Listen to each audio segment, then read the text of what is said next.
Paul was about to die. He was in prison. And yet he was full of joy.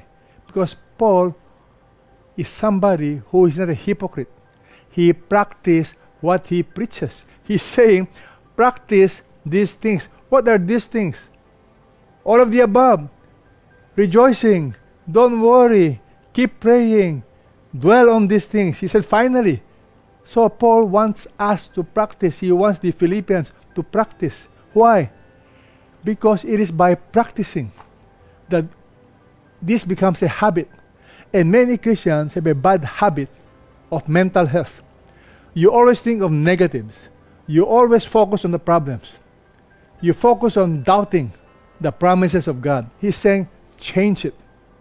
Begin to saturate your mind with truth. So how do you practice?